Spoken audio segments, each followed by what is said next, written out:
जिस तरह से जमुई में नदियों से बालू उठाव किया जा रहा है, आने वाले दिनों में पानी की घोर समस्या झेलनी पड़ेगी।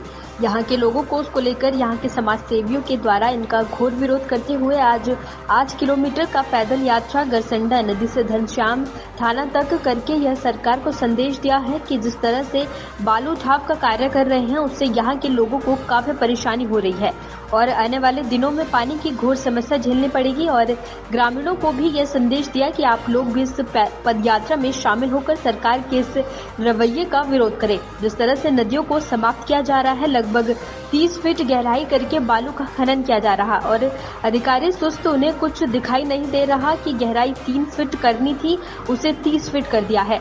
इसके पहले 35 किलोमीटर पदयात्रा कर चुके हैं और आगे भी अनवरत पदयात्रा जारी रहेगी। सर क्या मांगे आप लोग?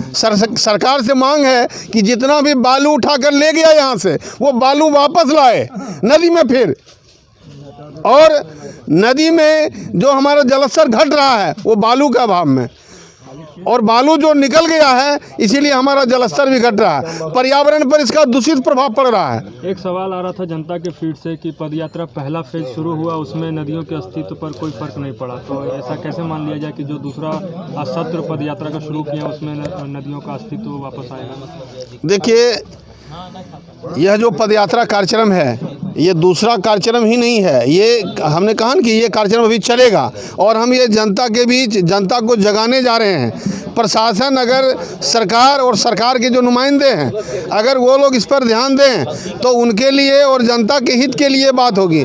अगर ऐसा नहीं होता है तो हम लोगों का यह कार्यक्रम चलता रहेगा।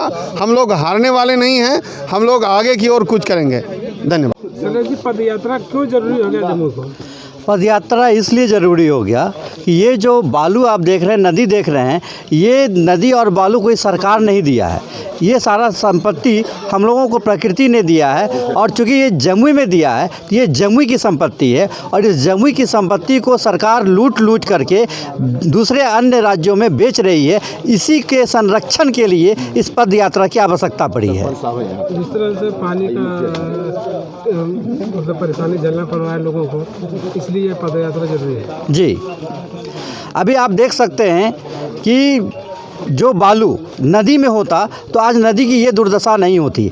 बालू नदी से निकाल के बड़ा बड़ा पहाड़ बनाया जा रहा है। आखिर इसकी आवश्यकता क्यों पड़ गई? पहाड़ बनाने की क्या आवश्यकता थी? आप डायरेक्ट नदी से उठाते और उसका उपयोग कर लेते।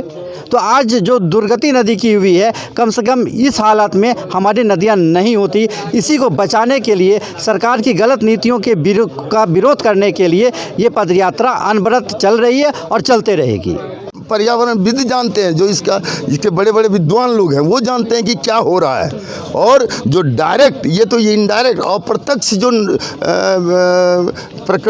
प्रकृति के साथ जो खिलवाड़ हो रहा है वो तो अलग चीज़ है। और जो डायरेक्ट हम लोग देख रहे हैं वो देख रहे हैं कि जल संकट। आप देख लीजिए, नदियों के किनारे जितनी बसावटें हैं, जितने खेत हैं, उन खेतों में पानी बंद हो गया है।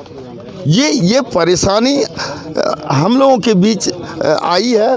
बहुत माने दुर्भाग्यपूर्ण स्थिति है। सरकार पहले एक समय में क्या था कि जनता के बीच आवाज़ उठती थी तो फीडबैक के रूप में सरकार उसे संज्ञान में लेती थी और उसके आधार पर पॉलिसी मेकिंग करती थी। आज वो नहीं कर रही है सरकार। हम लोग आवाज़ उठा रहे हैं और ये बालू का उत्खनन जो अवैध रूप से बेतरतीब ढंग से हो रहा है, इसके पीछे एक निहित स्वार्थ है। और वो निहित स्वार्थ है किन लोगों का? वो निहित स्वार्थ है अधिकारियों का, बड़े अधिकारियों का। वो निहित स्वार्थ है मंत्रियों का। वो निहित स्वार्थ है यहाँ के जो विधायक लोग हैं, ये बड़े बड़े जो जनप्रतिनिधि, जो घाट जिस विधानसभा में क्षेत्र में पड़ता है, मैं ईमानदारी से कह सकता हूँ, इसके लिए मुझे लोग फांसी पर चढ़ा दें, कहीं डरने के लिए मैं तैयार नहीं हूँ। सारे विधायक उस क्षेत्र के उससे जुड़े हुए हैं, वरना उनके मुँह से ये आवाज़ निकलती। ये जो हो रहा है साहब, आपने मानक तय किया। पर्यावरण का जो मानक है, नदी का जो मानक है, वो आपने तय किया। मानक के अनुसार उत्खनन हो रहा है क्या?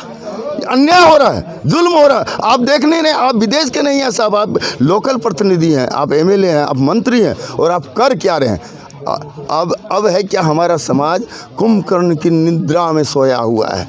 जो चीज़ें हमारी हैं, हमारा क्या है, हमारी संपत्ति दिख रहा है। और प्रशासनिक स्तर पर किस तरह का सहयोग आपको मिल रहा है इस पदयात्रा को सफल बनाने? देखिए, यह पदयात्रा नदी बचाओ पदयात्रा अपने मकसद तक जब तक पहुंच नहीं जाती, अपनी मंजिल को पूरा नहीं करती, तो यात्रा समाप्त नहीं होता। चाहे किसी भी प्रकार की यात्रा हो, तो हमारी भी यात्रा अनवरत चलती रहेगी जब तक कि ये गूंगी बहरी सरकार, जिसकी चमड़ी इतनी मोटी है कि हमारे हक हकूक़ को लूट रही है, हमारे कारण ही वो जनप्रतिनिधि हैं, हमारे कारण ही वो आज सरकार हैं। हम लोगों ने अपनी इसी ज़रूरतों को पूरा करने के लिए, अपनी आवाज़ को उठाने के लिए उनको उच्च सदन में भेजते हैं। आज वो चुप हैं और रोम जल रहा था, नीरो बंसी बजा रही थी। ये प्रतीत होता है पूरा शहर बर्बाद होने पर है।